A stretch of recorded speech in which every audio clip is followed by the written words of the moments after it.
Good afternoon. Welcome to all of you who are joining us today. We are very glad to have you here. I'm Janeen Bertsche Johnson, and as Alumni Director and Director of Campus Ministries, as well as a couple of other roles in development and admissions, I want to welcome you here. If you would like to introduce yourself in the chat, please make sure you send it to all, not just to the panelists, and then we can see who you are. Maybe if you want to say when you were at AMBS or when you graduated, where you're at now, those kinds of things. That will help everyone to see who's participating today, who else is here.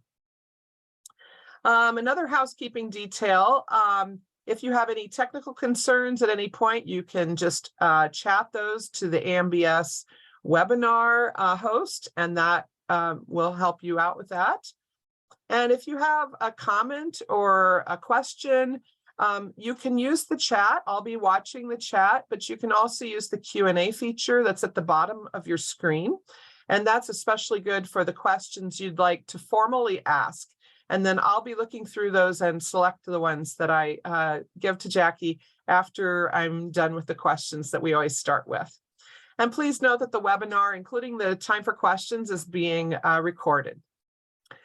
Turning now to our conversation, Jackie Wyse-Rhodes is Associate Professor of Hebrew Bible and joined the AMBS faculty last fall.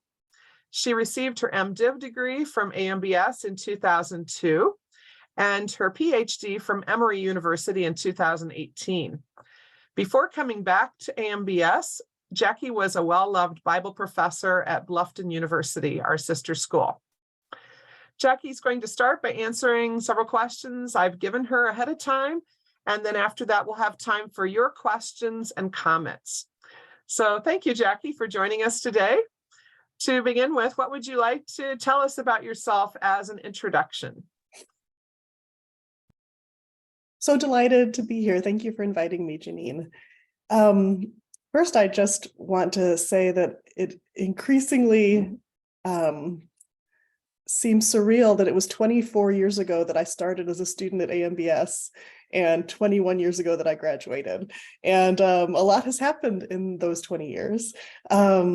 Since that time, I have lived in the Netherlands for 5 years, where I was a mission worker with Mennonite Mission Network and the Dutch Mennonite Church.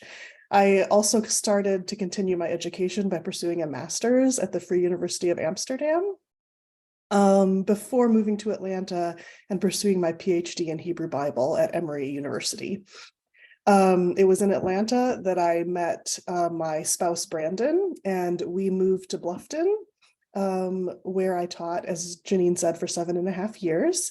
As a religion professor at Bluffton, I taught courses in Hebrew Bible, Old Testament, New Testament, but also across the curriculum. I taught a lot of sort of more general liberal arts courses as well. And it was one of my favorite parts was being able to get to know incoming students, many of whom were 18, 19 years old, who were trying to figure out what they wanted to study and what they might want to do with their life.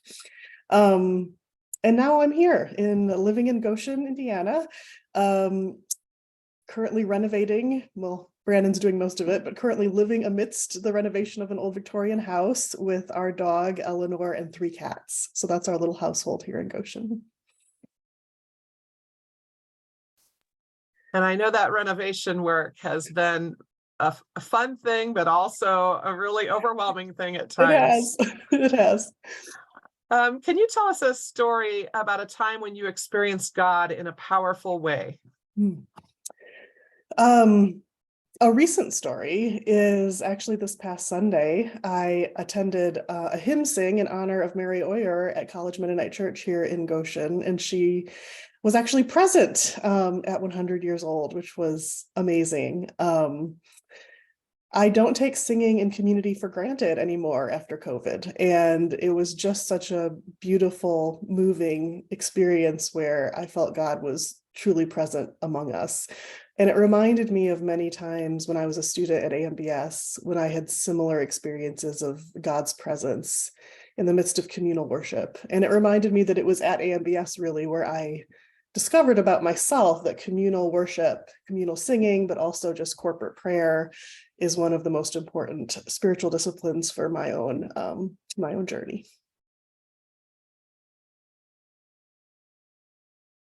That's wonderful.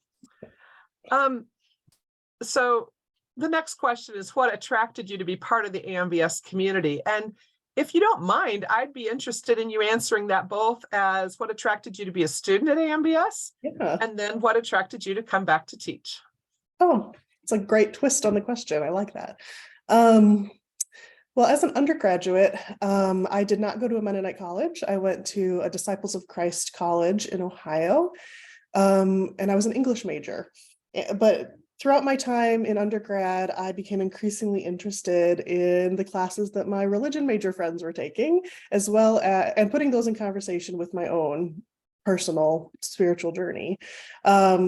I also visited a lot of different churches as an undergrad, went to church wherever my friends were going to church, until my junior year when I got a car and had a little more agency, and I was able to drive the 20 minutes or so to the nearest Mennonite church. I just did it for fun. I wasn't necessarily planning on switching the churches I was attending, but I had this profound sense of homecoming. And in that moment, I realized my calling to the Mennonite church was more than just, well, that's the church that I happened to be raised in, right? It felt more profound than that. And so when I started thinking about going to seminary to further explore my burgeoning interest in studying the Bible and religion at an academic level and pursuing my own sense of calling, it seemed only natural to look to AMBS, a school in my own tradition, as I was being more and more drawn to get to know that the Mennonite denomination more intimately, but also to figure out my place within it. And I kind of came to AMBS as an experiment, not really knowing if seminary was for me, but it only took a couple of weeks before I knew that I was going to do an MDiv. So that was when I was a student.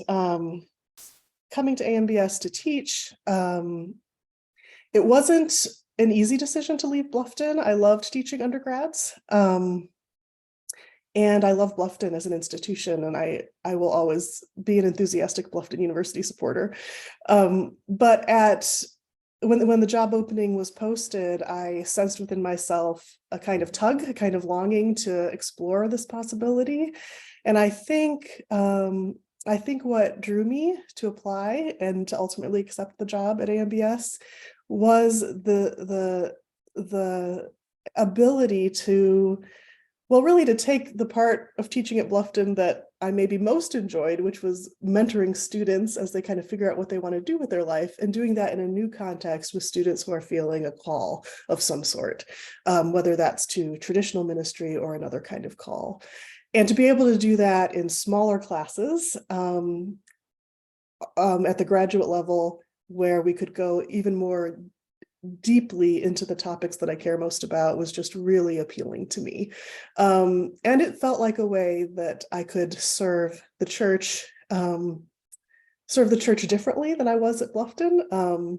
Still, I see the two institutions as doing compatible, certainly, and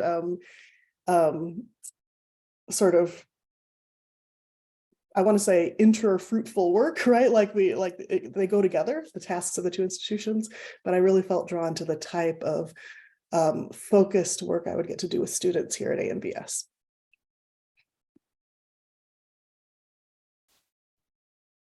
Well, we are certainly glad you are here, and I know it is a huge loss for Bluffton. So that's a powerful description of that tug and pull, and yeah. So what courses have you been teaching this year? And could you say a little bit about each one and what you do in that course, so people kind of understand what your courses are like? And then if you would also like to tell us about other administrative roles that you have. Yes, absolutely.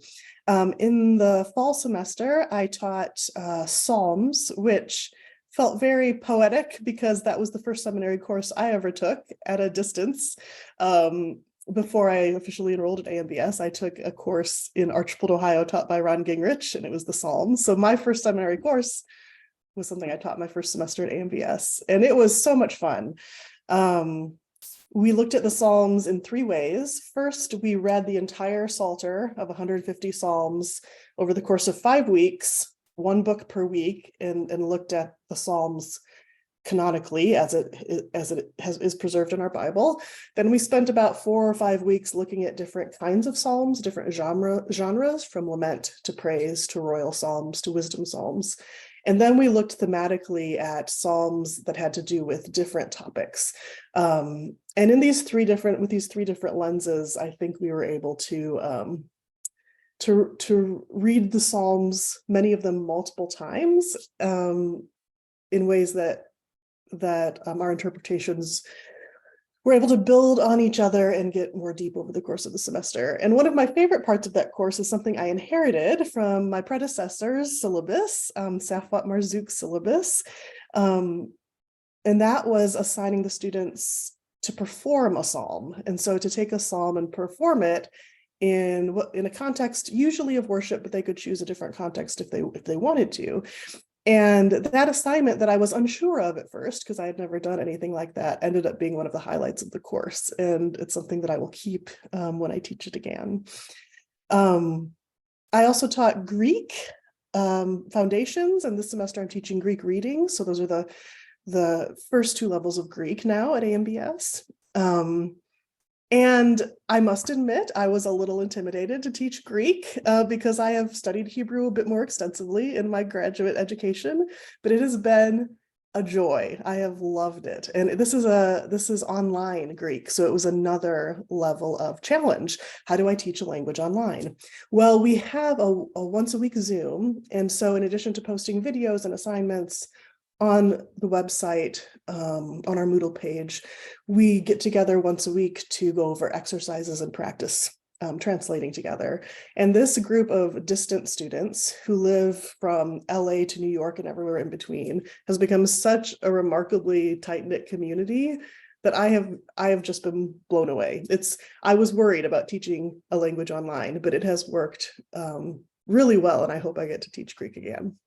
This summer, I'm teaching an intensive course called The Religious Other in the Bible, a course I'm teaching for the first time. And I'm still sort of developing our syllabus for that course, but I'm thinking that we're going to spend quite a bit of time looking at religious others like Canaanites and Moabites in the Hebrew scriptures, moving all the way through the New Testament, thinking about the relationship between Jews and Gentiles. And of course, some stories that come to mind are Ruth as a Moabite being an exemplar in the Hebrew scriptures, and then the Ethiopian eunuch as a religious other. Now, both of those are religious others who eventually adopted worship of the Israelite God. What about religious others that do not? And so that's one of the things we're going to look at. And the last couple days of the intensive, I'm really excited about having conversation about contemporary interfaith movements. What does it mean to think about the religious other for ministers and people and Christians and Mennonites today? So those are my courses for this year. I do have one course release because it's my first year. So usually AMBS professors teach 5 courses a year, but this year I just have 4. Administratively, I'm chair of the Bible department, which basically means I'm the liaison between the Bible department and the dean's office. And I sit on committees like the curriculum committee that thinks about AMBS's whole curriculum and goes over curricular changes and approves them. I also am on the Rooted and Grounded committee, which Janeen is on, preparing for the 5th, is it, Rooted and Grounded conference, or is it 6th? 6th, the Rooted and Grounded conference, which will be in September, which I'm excited. I get to give a talk at this conference about the Bible and climate change. I'm very excited about that. And I'm also on the Pedagogy Advisory Committee at AMBS. Thank you so much for that description. And I just want to say the performances of the Psalms that were shared in chapel were just amazing, so powerful. So I really enjoyed getting that peek into your class and what that was like for the students. It was just amazing. Yeah. One thing I've noticed is that when I was a student at AMBS, it was mostly the students in worship class that led chapels, but I feel like that has spread. And now there are students taking Sermon on the Mount, Greek exegesis that lead a chapel, and more chapels are coming out of a greater variety of classes, which I think is really a cool thing.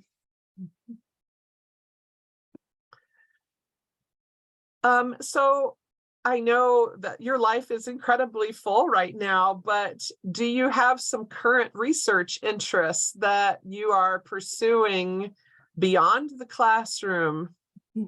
Yes. The one that is occupying the most space in my brain right now is the Book of Numbers. I am writing a commentary for the Believers Church Bible Commentary series on the Book of Numbers, and I'm in the midst of that project right now. Related to that is I just finished writing the introduction to the Book of Numbers for the Anabaptist Community Bible. So that was fun to do, to kind of take work I'd been doing for the commentary and use it for another really interesting project that's coming up. My dissertation topic was on nature in ancient Jewish literature, biblical literature, but also non-biblical.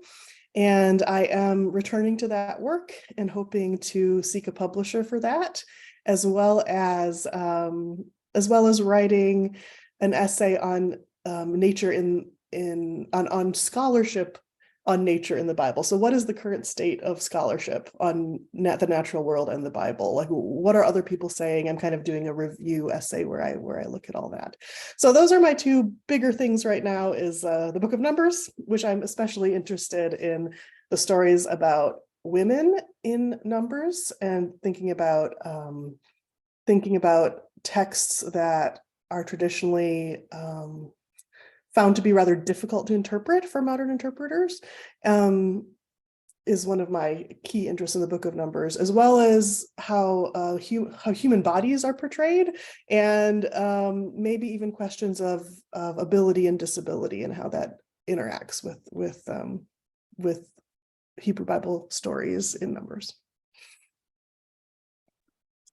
That sounds fascinating. And I can't wait to read what you write about nature in the Bible. That's awesome. Thank you.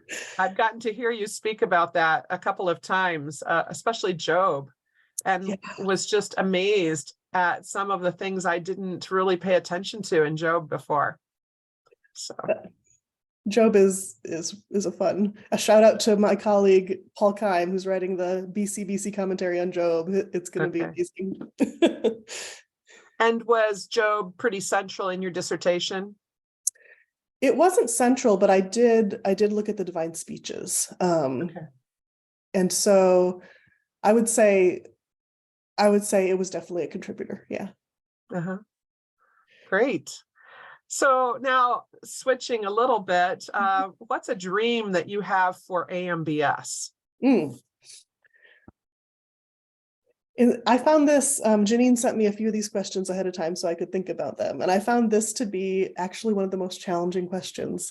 Because I think it's because I'm so new, and I'm still kind of, even though it's like coming home, I was here 20 years ago for several years, a lot has happened in that time. And so I'm still getting to know all that has changed at AMBS, all that AMBS is currently undertaking. And so I feel like I'm still in the stage of gathering information that will help me know how to dream. But I would say right now, as a newbie, as a new person, my dreams are about, I would say maybe two, I would name maybe two dreams. One is about AMBS as a place that can equip students, and as a result, the people that they encounter in their future ministries, equip them to really have interpretive agency when they read the Bible, to really be able to feel enthusiastic and confident and say, I have the tools I need to interpret these texts, especially the ones that are maybe the most difficult for us as modern people. Now, I think saying that that's my dream doesn't mean it's not already happening. I think it's already happening, but to strengthen that, to find ways to find ways to connect. And I think we're already doing this, but to find ways to connect what students are learning throughout the departments, how having confident biblical interpretation can empower work for peace and justice, and how work for peace and justice can likewise inform our biblical interpretation. And so maybe, and I'm kind of thinking of this as I'm talking, so maybe kind of an interdepartmental synergy about some of these things. And again, already happening, but like that, I would say strengthening that and building on that would be one of my dreams. Another one, and this is already true for AMBS, another of my dreams is that as our student body gets more global and more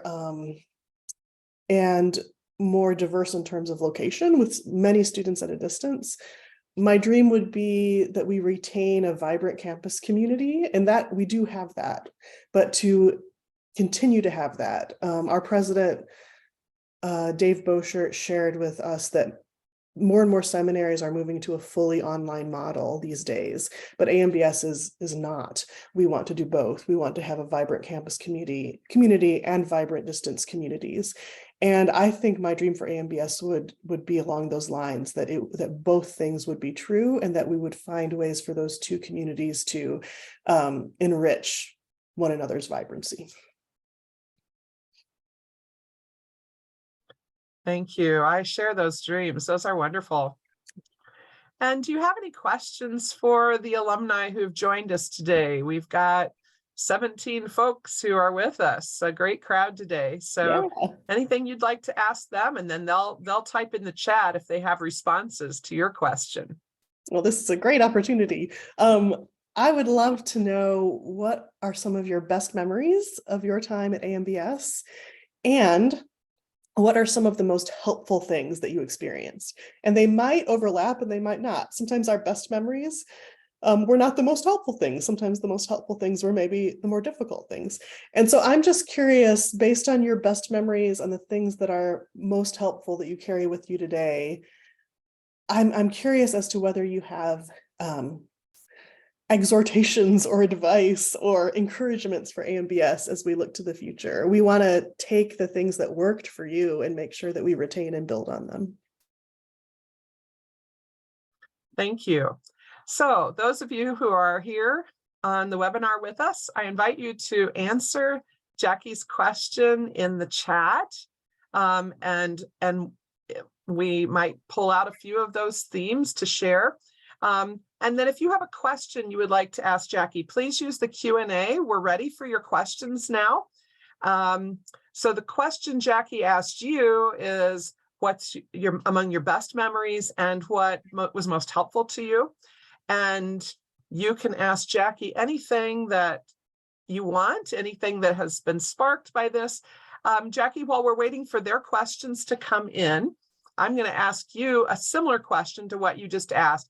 What is something from your AMBS student experience that you hope your students will experience? Well, it relates to what I was saying about vibrancy, I think. The community life I experienced at AMBS was profound, and I have many friendships from my 3 years at AMBS that endure to this day in very important ways. It was, I would say, on one hand, my classes and my interactions with faculty were one sort of sphere of faculty and staff, were one sort of sphere of profound meaning making and influence, but my friendships and the learning I did in community was equally important. And so whether students are distant students or on-campus students, my hope for them is that they find that same web of relationships that sustains and supports them in their learning. And it sounds like your Greek class now must have become that from what you were describing earlier. And it was, I mean, some of it happened this year and some of it happened prior in other classes. The thing with being a distant student is that there is something of a cohort model, not entirely, but there are folks that take classes with some of the same people every semester. And so I felt that coming in, that there were these relationships that were already established between folks that really set the foundation and set us up for a successful year. Mm-hmm. Mm-hmm. All right. Rebecca Kaufman. Hi, Rebecca. Thank you for your question. She asks, are there ways you bring your international experience into the classroom now? Great question. Yeah. I would like to do that more. I've actually been reflecting on, when I was in the Netherlands, it was pre-grad school, it was pre-dissertation. And so the deepest friendships I have there aren't necessarily in the sort of the people teaching at the Dutch Mennonite Seminary in Amsterdam, right? I know some of them, but the people I know are kind of the folks that were in my Mennonite congregation in the town I lived in and who worked in that project. And so I've been wondering if there are ways for me to use my knowledge, because I learned Dutch. And so are there ways that I could strengthen the connection that already exists through people like Danielle Scapani and Jamie Pitts with our seminary and the Dutch Mennonite Seminary? Are there cool things that could come out of that? I would be very interested in that.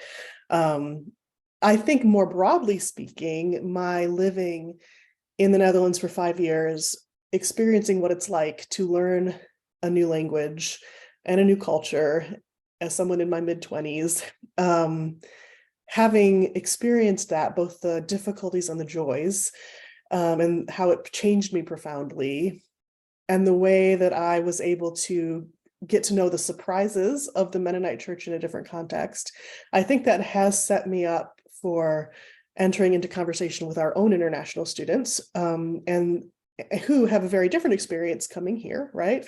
But I have at least experienced that kind of reality where you are the person who is the visitor. You are the person that relies on others for hospitality and help. And I hopefully that makes me a better, more sensitive host and teacher to our global community of students.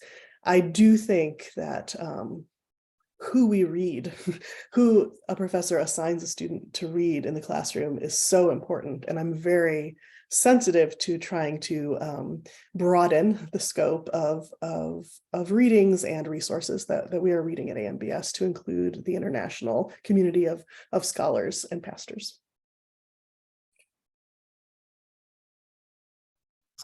That sounds really interesting to think about how we might connect more with folks in the Netherlands. Mm-hmm. So we've had some responses come into your question. Sabana Hugle Nube says she appreciated increasing teaching and learning together delivery mode. That was very affirming of individual students and also created a strong professor-student connection. So that's one thing that we've heard. And she's getting ready to graduate. So she is an alum because she's got her 12 hours, but next week she'll be a graduate too. Margaret DeYoung said that her best memories were the community, both online and on campus. So she started as a Connect student and then came and lived here for a year or one semester. And she appreciates hearing that AMBS wants to keep that strong campus community. Elaine Kaufman's best memory was evening song and prayer, chapels, and spiritual direction or spiritual disciplines seminars. Naun Serato remembers the variety of students' different backgrounds and appreciated that. Wendy Jansen has good memories of hanging out with you, Jackie. Same. And also chapels, community events, and her Hebrew study group. So learning a language together, how important that is. And Eileen Sainer remembers getting to sing in the choir under Mary Oyer while Mary was teaching here.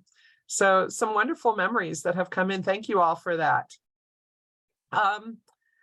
Naun has a question also. You mentioned that you don't take community events for granted after COVID. What do you recommend to make these events? Oh, I'm losing the end of the question here. I can see it. You can. Mm-hmm. Okay. Go ahead. What do you recommend to make these events attractive to our churches, conferences, and students in light of AI, online classes, and other technological tools competing with it? Thank you, Naun. That's a great question. It's a very challenging question. I would say a couple things. The first is that my enthusiasm for getting together in person, that's not to diminish the value of virtual events or online connections. I think that COVID made us realize that all these things that we thought were impossible were actually possible, especially for people with disabilities or other life situations that make travel difficult or impossible for them. And so I think the win of the virtual environment post-COVID is the chance for inclusivity, the chance for bringing more people into the conversation, the chance even for changing the location of the conversation so that it's not so centered on people who have the privilege of being able to travel. So I affirm that, first of all. But I do think in person, being together in a space in this way, either at something like a hymn sing or in-person classes, other in-person conferences and gatherings are also profoundly important, right? And so we need both. And so your question is, how do we get people interested? How do we make them attractive? So I don't know if this is anything, but it popped into my head thinking about the Netherlands. When I was in the Netherlands so many years ago, one thing I noticed is how humane the schedules were when I went to conferences. People in the Netherlands expected everybody to have to take the train or the bus, so they didn't expect people to really be able to get there before 10. And then they would have coffee, and then maybe the event would start at 10:30, and then it would end by 4 because people needed to get home in time for supper, right? So there's a sense in which I feel that pre-COVID, we wanted to do as much as possible, right? To maximize the opportunities and make days long when we got together and have one more meeting or one more hour or one more this or that. And I think sometimes doing a little bit less would make people feel that they had the capacity to join. I think COVID has at least taught me that my capacities are more limited than I thought they were. And that's not because I am seriously ill as a result from COVID. I have a sister who has long COVID and it's really serious and has changed her life radically. I thankfully did not have those complications, but it's more just the limitations of being a human. I think I'm a little bit more at peace with them. And I wonder if we design our events less, what do I want to say, less ambitiously, and maybe it will actually draw people in because they'll be like, oh, I can do that, right? I don't know. That's just my gut feeling. It's a question that I'm sitting with you, and I don't have answers yet, or maybe ever will, but I hope that we can figure it out together. That's a great word for our planning for the Rooted and Grounded conference, where we just try to put in as much as we can because it's all good stuff, right? Yeah. But I understand what you're saying. It really is, our perspectives have changed, and we're, I think, more aware of our finitude and Yeah. Mm-hmm. and our need for balance. So great. Mm-hmm. Thank you. If there are other questions, you want to type them into the Q&A. We'd love to hear from you. I'm going to ask another question, Jackie, because one of the things I always say at the end of this webinar is how alumni can participate in ongoing classes, especially as auditors. Can you tell us when the religious other in the Bible is being offered this summer? Is it open to auditors? Could some of the folks that are listening here sit in on that class? Absolutely. It is an in-person intensive. And so this would be something to come to campus for. And so that does limit participation, but it is open to auditors, absolutely. And it starts on June 12th and it goes for 2 weeks. So June 12th through 26th, I believe.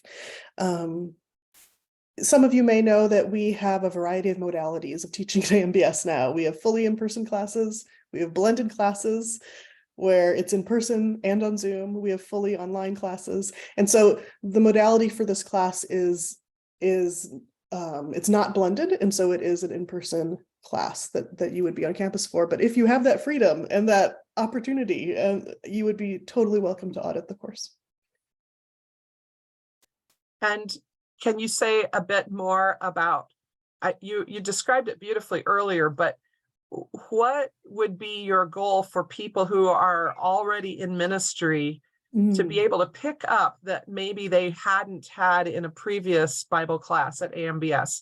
So if somebody who's already done the Bible classes here is interested, what would be new for them? That's a great question. I can think of two ways that it could be new. The first is that often when we are teaching and preaching, or even just reading the Bible for ourselves, we might take it for granted that we are reading something from the Israelite perspective in the Hebrew scriptures anyway, right? Or the perspective of Jesus followers in the New Testament. And it might not come as quite as easily or quite as natural for us to place that in its context as one voice, one perspective among many in the ancient world in which this happened, right? These perspectives were in conversation with other perspectives. And so the Bible portrays these others, these religious others, in various ways.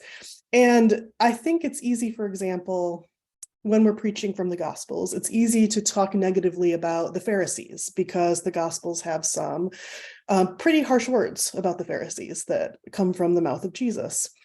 Some of our Jewish siblings have told us as Christians that it is harmful to them when we use Pharisee as a negative term, as a synonym for hypocrite, that a Pharisee was a type of ancient Jewish person. It was one of their forebears. In fact, the Pharisees, their approach to Torah became that of the rabbis, which is one of the forebears of modern Judaism. And so this class might take that question and take it seriously and talk about, well, how do we understand the way then that the Gospels talk about the Pharisees in their context? And we might look at how inter-Jewish conversations happened back then. And one thing that we could look at is how the disciples of Hillel and Shammai, as Perry Yoder taught me, they had some pretty fierce arguments and said some nasty things to each other. But they were both part of Judaism. And so in part, we have to understand how debate happened, but also we have to understand the identities of the people writing and how they might have felt a little bit pushed out of some Jewish spaces and how that might have affected the way they talked about their Jewish compatriots, for lack of a better word. So that's an example that we could take something that is just there in the Gospels, that is talked about a lot, perhaps without a great deal of reflection, because we're so used to hearing that language, especially around Easter. And we can talk about what is the most helpful way for us to talk about it today, and how does that impact our relations with our Jewish siblings. Wonderful. We have some really great questions that have come in. Good. So Paul Lichty said, I'm interested in your reference to persons with disabilities. Can you say more about your experience in this area? And Paul worked for several years as director of AdNet. Thank you, Paul, for that question. Yeah. So mostly I'm still learning, but I have some good friends and colleagues whose chief area of academic interest is the Bible and disability, or religion and disability. And so it's mostly in reading their work that I'm learning to pay attention to this. For example, I commend to you the work of my friend Megan Henning, Henning, who teaches at the University of Dayton. And her area of academic expertise is actually early Christian depictions of hell, and these are mostly non-canonical, although she works with the Gospel of Matthew, but how people's bodies and are portrayed as relating to sort of ability and disability, in terms of sort of the very grotesque and violent imagery that is used. And her point, one of her main points is that these depictions of hell are meant to educate people, to try to persuade them to live good and righteous lives in the here and now, right? And so she looks at sort of the rhetorical force of these depictions and how they shed light on ancient people's attitudes toward their own bodies and what they consider to be the goodness or the badness of the human body, right? Depending on how it's used. Anyway, that's a poor summary of her very, very excellent work. But there are other folks that write about, stories about healings in the Gospels, I think are tricky to preach on. And so as my sister has come to identify herself as someone with a disability with long COVID, I've thought more about this. As I get older and face my own bodily changes and limitations, I just think that one of the most difficult things for people in Western culture to come to terms with is the fact that none of us are able-bodied forever, right? Where able-bodiedness is on a spectrum, first of all, and it's also always temporary. And certain interpretations of the Bible can really exclude and harm those who are already invisible, and people have invisible disabilities, right? And so people who already feel invisible in church, I just think that we can do so my question is, how did I get interested? What's my experience? I'm very interested. I think it's vital. I think it's not talked about enough, and I'm learning. Thank you. June Mears-Dreger said she's intrigued with your words interpretive agency and wonders if you could say a little bit more about that. Yeah. So sometimes I think modern Bible readers feel a little bit helpless in the face of difficult texts. They think, at least I have been in this place myself sometimes. Reading a difficult text, you might think, well, this is what the Bible says. I don't like it, but it's what the Bible says, right? And you might either say, well, I don't like it, but it's what the Bible says, or you might say, I don't like it, and I'm going to ignore it. Like, there are different ways of dealing with it, right? But as I've thought more and more about interpretation and reading and what reading is, I really think that the Bible doesn't say anything by itself, right? The Bible needs a reader, and we get the gift of being a reader. That doesn't mean that all interpretations are equal. We use the data to see what the viable interpretations are. But that does mean that we get to take ownership of our interpretations. We don't have to just helplessly say, well, what am I going to do about it? Like, we can struggle with the text. We can wrestle with the text. And there are lots and lots of people throughout the last 2,000 years of reading texts that give us models for this. And so difficult texts are not just, I think we feel sometimes that they're a modern people problem, but actually they're a problem that has endured over the centuries. And we have resources from the tradition, both Christian tradition, Jewish tradition, that give us models for working with texts that we might find, perhaps the best word is triggering or objectionable. And as a Hebrew Bible scholar, I am passionate about Mennonites who are so Sermon on the Mount centric, which I love. I love the Sermon on the Mount. But I grew up in a church that just didn't talk about 80% of the Old Testament, right? And so, I want us to talk about it. I want us to take responsibility for our interpretations. And I guess, and it's not just a take responsibility thing, grow up. I'm not trying to be lectury about it. It's a gift, right? Like, it gives you the possibility of taking action in a way that is good for you and for your reading community. Wow, June, I am so glad you asked that question. That answer was just, oh man, I'm tingling. That was so cool to think about us struggling with these texts together and being given the gift of doing that. Thank you. And Rebecca Kaufman is curious if you have 1 to 3 favorite passages, verses, or stories in Numbers, and what set those apart for you. Thank you, Rebecca. Great question. Wonderful question. Well, I, of course, I'm going to mention this one first because it's just a very exciting story that isn't talked about enough, I don't think.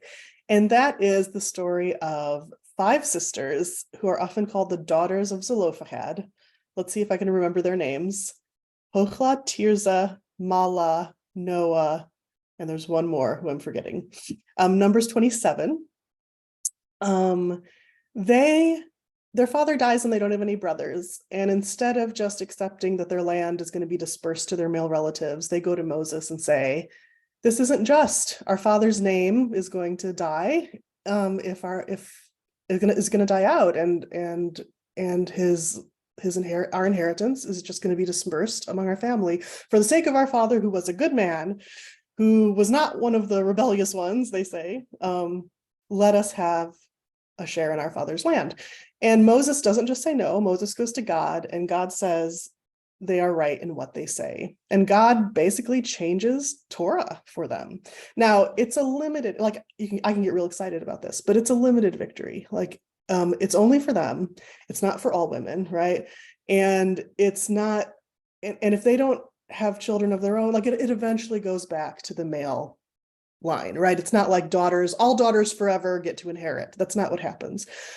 I wish that's what happened, but it's not what happened. But it's remarkable to me that these 5 sisters together in their community speak up for their own personal situation, asking for justice. And God says they are right. They are right in what they're saying. And I think that is such a hopeful story, even if it's not, even if it doesn't change everything, right? It changed something. It changed something for them. So that's one. I love that story, Numbers 27. I love the story of Balaam, mostly because I think it's supposed to be funny. There are kind of 2 Balaam stories. One is that Balaam is this prophet who's a non-Israelite prophet hired by I think it's the Moabite king to curse Israel. And he's like, no, I'm not going to do that. No, I'm not going to do that. But then he says, okay. And then when he opens his mouth, blessings come out instead of curses. So I think that's supposed to be kind of funny, but also kind of like Balaam's an unexpected hero, right? But then in the middle of that story, in between those 2 things, we have Balaam and his donkey, right? The famous talking donkey. And I think that story is supposed to be funny because the donkey in that moment is a better prophet than Balaam. The donkey sees the angel. The donkey knows what's going on. Balaam, now I hate that Balaam is cruel to his donkey and hits him with a rod. That part of the story I don't love. But in that story, so it's like we get this double-edged, this is going to be an interesting story perhaps to talk about in my summer class, because we get both a very positive portrayal of Balaam as a foreign prophet who blesses Israel, but then we get this negative portrayal as even his donkey is smarter than him, right? Even his donkey is a better prophet than him. And I think in that story, in those 2 Balaam traditions, we see the mixed emotions of ancient Israelites about how to regard people who are other, people who are unlike them. And I guess the last story I would mention is a difficult story. So it's not one, but it's one that I can't stop reading. And that's Numbers 12. And that's when Miriam and Aaron challenge Moses. They say, Moses, why does God speak through you? Why can't God speak through us too? And they're punished for this. And Miriam is punished more than Aaron. Miriam is stricken with a skin disease and exiled from her community for a week. And my heart just goes out to Miriam. There's also an even more marginalized woman in that story, and that's Moses's Cushite wife. They criticize Moses for marrying a foreign wife as well. We don't hear anything about her perspective. She's just mentioned kind of as a side note almost. And so in the end, the community waits for Miriam and doesn't go on without her. And I find hope in that. But I also see a lot of the pain of even the most prominent woman in the community, right? If she didn't go through the proper channels like the daughters of Zelophehad did, and she was overheard by the wrong person, in this case, by God, right?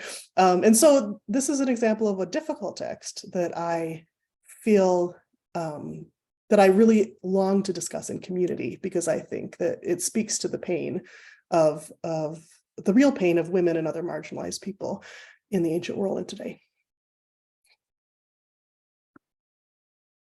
Thank you so much. That is a wonderful taste of what's to come in the commentary. And Audrey and Ken Mirau have asked if the Rooted and Grounded conference is going to be available online. And the answer is yes. You can register for starting in May at the AMBS Rooted and Grounded site.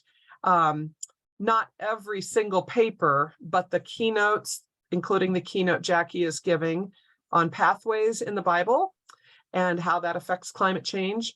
And at least one of the papers or workshops in each time slot will be available online to those who want to watch that way. So thank you so much, Jackie, for answering all these questions, giving us such great insight into your work here at AMBS. And thanks to you, our alumni, for all the ways that you contribute, your financial support, your prayer support. Keep tapping students, prospective students on the shoulder. It is so important, that work you do. We've heard already about the possibility of auditing classes. If you're interested, I think that Annette put that link in the chat. You can go and check out Jackie's class and others that are being offered this summer. And then in June, the fall classes will be posted. Right now, the alumni are in this special 2-week period. We're half a week in. We're collecting alumni stories about people who influenced us while we were students at AMBS. So please look at that email you got at the beginning of the week on Monday and send me your story. If you don't feel comfortable putting it directly on Padlet yourself, we'd be glad to post it for you. Someone who was a positive influence in your life while you were a student. And then we hope that you'd consider giving a gift to the Alumni Scholarship in their honor to make this kind of education possible for current and future students as well. Next month, May 18th, is our final third Thursday conversation of this school year. And we'll be talking with Bob Yoder, who's Director of Development. So thank you so much for joining us. And thanks also to student Janet McGeary, who provided our technical support just a few hours after arriving back from Tanzania. So thank you, Janet. This concludes today's third Thursday conversation. Hope to see you again next month. Thank you all.